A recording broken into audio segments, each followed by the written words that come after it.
kelompok 2 ingin mewawancari beberapa narasumber mengenai Pancasila sila kedua dalam kehidupan sehari-hari, yaitu kemanusiaan yang adil dan beradab.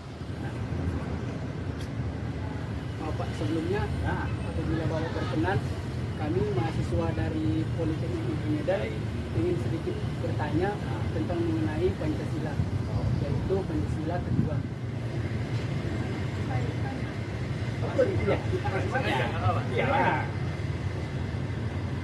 Yang pertama itu, bolehkah Bapak menjelaskan arti sila kedua Pancasila itu kemanusiaan adil dan beradab itu gimana, Pak? Oh baik, jadi menurut saya pribadi sila kedua itu yang berbunyi kemanusiaan yang adil dan beradab itu mengandung arti bahwa setiap manusia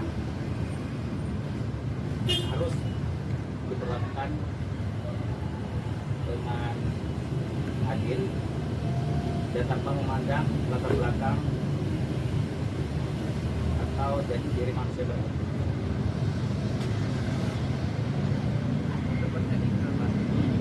Bagaimana menurut Bapak istilah Pancasila kedua dapat diwujudkan dalam kehidupan sehari-hari?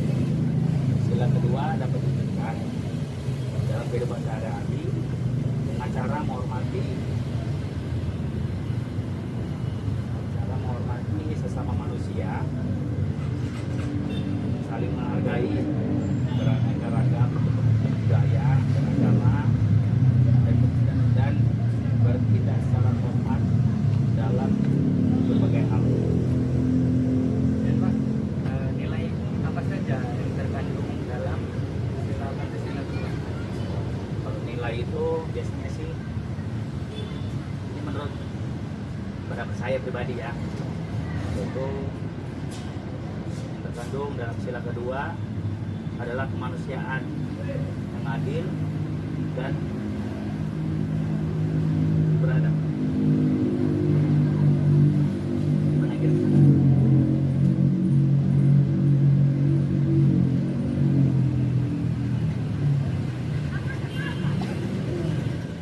Selamat siang, Kak. Selamat siang. Sebelumnya mohon maaf mengganggu waktu Kakak sebentar. Ya, kenapa? Di sini seperti yang Kakak lihat, kami mahasiswa dari Politeknik Negeri Medan ingin memenuhi tugas mata kuliah kami, yaitu mata kuliah Pancasila, mewawancarai tentang Pancasila sila kedua. Sebelumnya saya ingin bertanya, apakah Kakak seorang mahasiswa seperti kami juga? Ya, saya juga seorang mahasiswa. Oke, baik, terima kasih. Di sini kami ingin mewawancarai, apakah Kakak bersedia memberikan waktunya sebentar? Ya, boleh saja. Saya ada Oke, waktu. boleh kita langsung masuk ke pertanyaan pertama. Baik. Pertanyaan pertama yaitu apa arti dari sila kedua Pancasila, yaitu kemanusiaan adil dan beradab menurut pendapat Kakak? Ya, karena saya juga seorang mahasiswa ya kan. Jadi saya memberitahukan apa pengertiannya menurut saya sendiri sebagai seorang mahasiswa. Yang kita ketahui bahwa sila kedua itu, apa tadi sila kedua itu?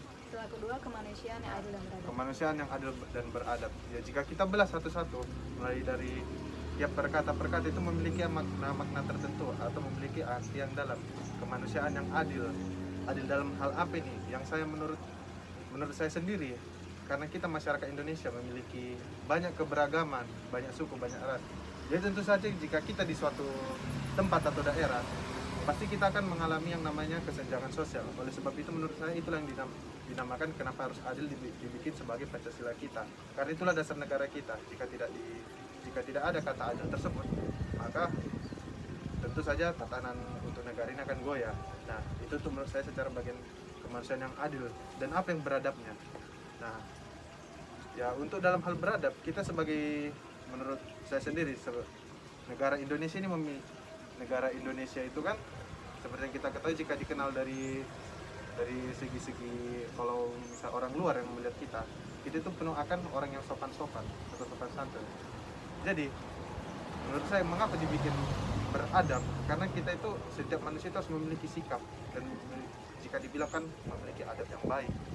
Nah, jadi mengapa beradab harus dimasukkan sebagai tatanan Indonesia tersebut? Jadi karena kembali ke yang awal tadi, menurut saya karena Indonesia itu memiliki keberagaman. Nah, tentu saja mereka harus sama-sama saling beradab toh.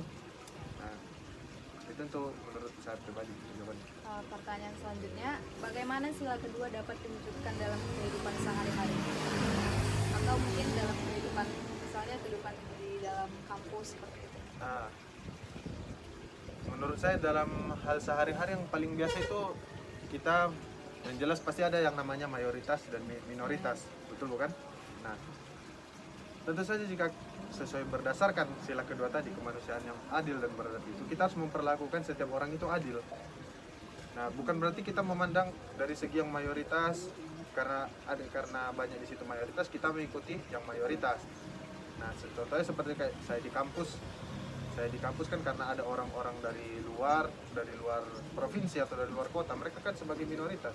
Tapi bukan berarti karena mereka minoritas kami memperlakukan dia berbeda, atau dalam artian kami tidak memperlakukan dia tidak adil.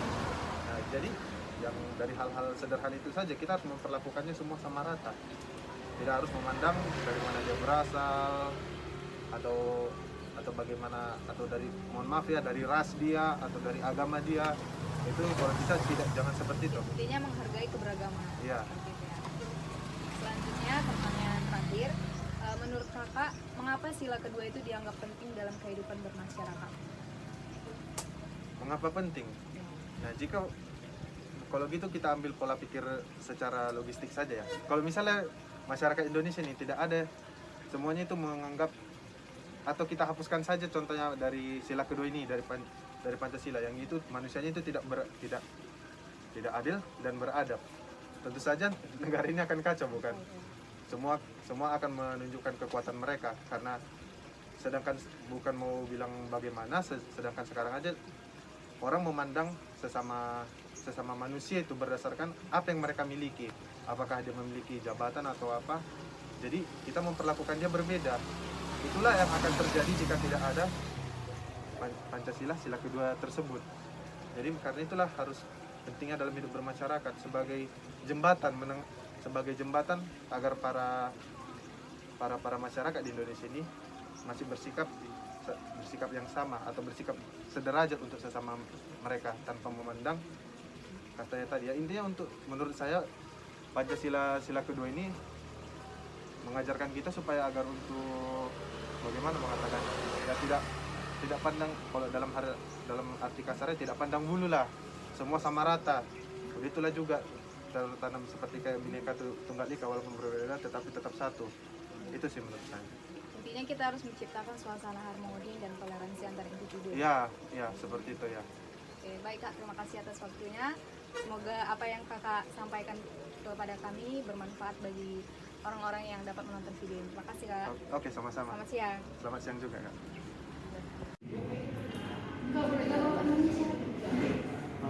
Saya dengan Joy Haikal.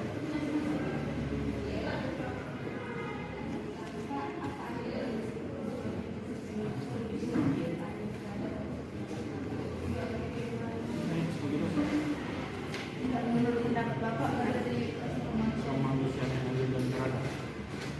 Tapi dari segi pemerintahan, kami sebagai pemerintah tidak memandang warga itu mau agama apa, mau sukunya apa, mau rasnya apa. Kita memberikan semua itu sama rata, tidak memandang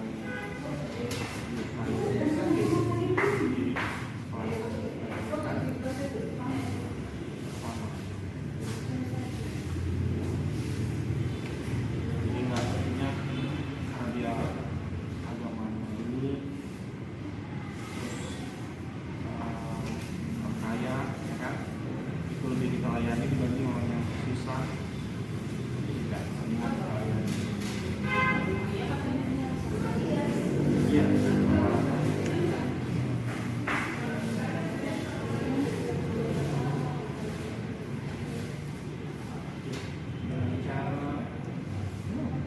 kalau dari kami ya dari pemerintahan ya kami sering melakukan gotong royong. Di sini kan ada 14 lingkungan, jadi kami jadwalkan lingkungan merata, jadi nggak ada tembang pilih, harus ada lingkungan yang disekitarkan kelurahan yang dilakukan seperti kegiatan gotong royong, seperti bantuan sosial, seperti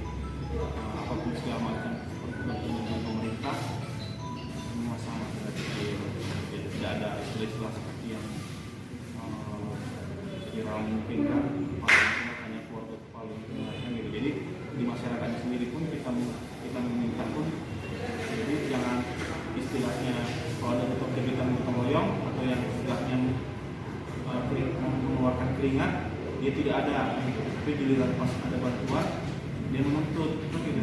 Banyak gitu. Mengapa ada kebanyakan ya? Lebih mengatakan yang orang-orang dekatnya yang dirasa pada saat dia perlu dia ada ya, karena itulah sesuatu jawabannya kan, jawabannya. Nah, pada saat kita gotong royong orang-orang dekatnya, pada saat ada bantuan ya pasti mereka kita sama. Karena masyarakat ada mulai yang enaknya dia pengen ikut nuntut, tapi pas yang gak enaknya dia gak. Tapi tetap walaupun bagaimanapun kita tetap merangkul semua. Menurut Bapak, apa aja yang Yang berkandung dalam surat kedua.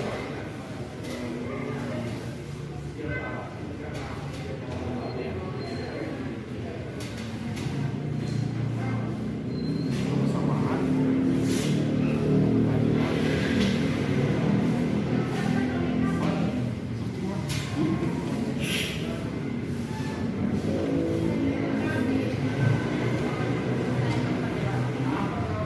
apa dampak positif dari menerapkan sila kedua dalam kehidupan?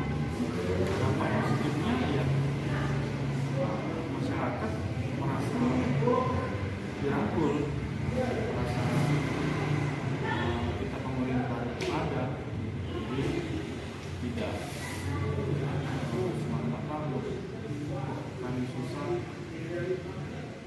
kami nggak diperhatikan gitu. Jadi dengan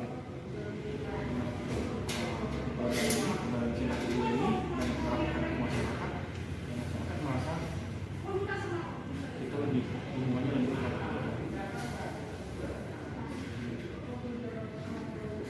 Pak, mengapa sila kedua itu dianggap penting dalam kehidupan masyarakat? Sebagai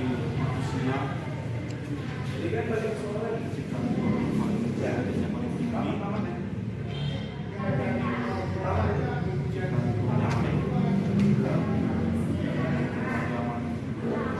berbeda-beda itu, jadi kita jadikan satu, jadi tidak ada tinggi rendah, kaya miskin, apa namanya, warga yang berdomisili atau tinggal tempat yang aman, terus sama tempat warga yang terbilang rawan, kan? Semuanya. Kalau misalnya ini tidak aman, kita mungkin bagaimana supaya tidak aman. Jadi semua satu kelurahan itu merasa aman dan nyaman.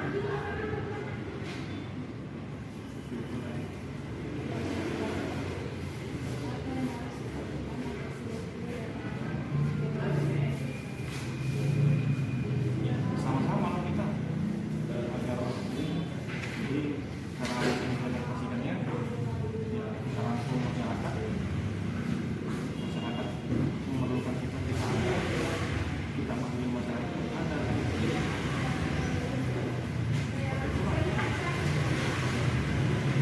Supaya merasa dia sila kedua itu terimplementasi, bisa dirasakan masyarakat. Keluarga itu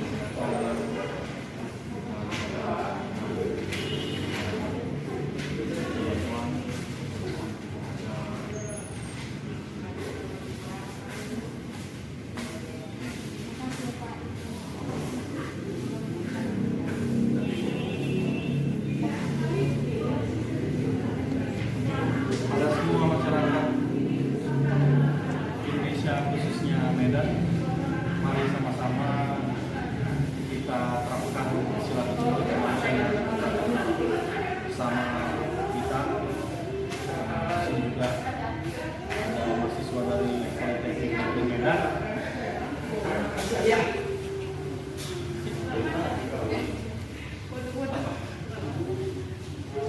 nih. Ya, sukses terus buat Politeknik Negeri Medan. Sekian video hasil wawancara dari beberapa narasumber mengenai Pancasila sila kedua, yaitu kemanusiaan, adil